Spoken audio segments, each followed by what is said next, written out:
ગુજરાતી દલિત સાહિત્ય પ્રતિષ્ઠાના સર્જન હતી. ગુજરાત દલિત પ્રદેશના પ્રમુખ મોહનભાઈ પરમારના વડપણ હેઠળ આજનો આ કાર્યક્રમ શબ્દ સંવાદના સથવારે સાક્ષરોને દર મહિને રૂબરૂ કરવાના નાનકડા પ્રયાસ રૂપે આદરણીય શ્રી હિતેન્દ્રભાઈ હિતકરે આ પ્રયાસ કર્યો છે. ખૂબ જ સુંદર છે અને પ્રશંસનીય છે.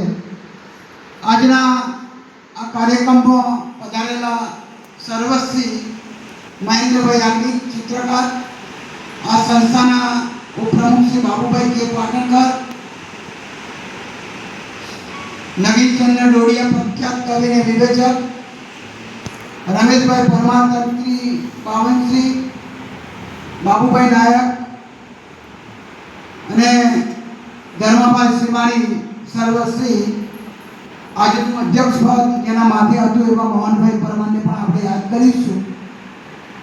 અને આ સમગ્ર કાર્યક્રમનું જેને એકલા હાથે આયોજન કર્યું છે એવા હિતેન્દ્ર હિતકર સાહેબ, આ તમામનું સંત શિરોમણી શ્રી રોહિદાસ સમાજ ચાંદખેડા વતીથી હું હાર્દિક સ્વાગત કરું છું.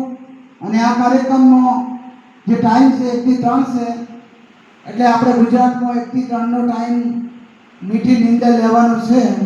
છતાં પણ આ કાર્યક્રમમાં ઉપસ્થિત થયા છે એવા તમામ સામે બેઠેલા શ્રોતાઓનો પણ હું હાર્દિક રીતે આવકારું છું.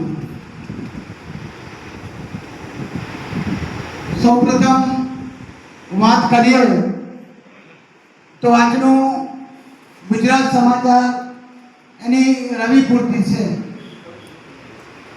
એમાં હોરોજાઈન આર્ટિકલ છે ભવેન કચ્છીનો, ભવેન એને આજના કાર્યક્રમને અનુરૂપ અને આજના કાર્યક્રમનું જે જય ભીમ. નમસ્કાર સૌને, સૌનું સ્વાગત છે. આજના આપણા કાર્યક્રમના મહેમાનશ્રીઓ માનનીય બાબુભાઈ પાટણકર સાહેબ, નટવરભાઈ સાહેબ,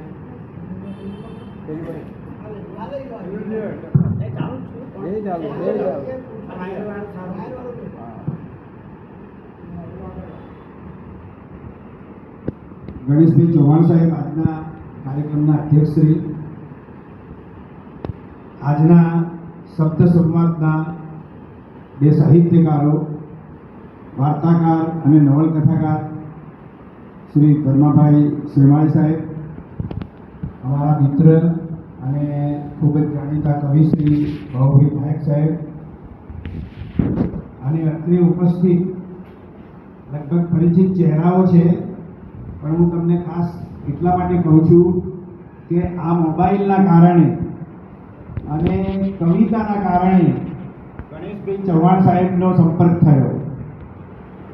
છેક અમેરિકા રહે છે, હું પાટણ રહું છું, પણ કવિતા અને મોબાઈલે અમને નજીક લાવ્યા.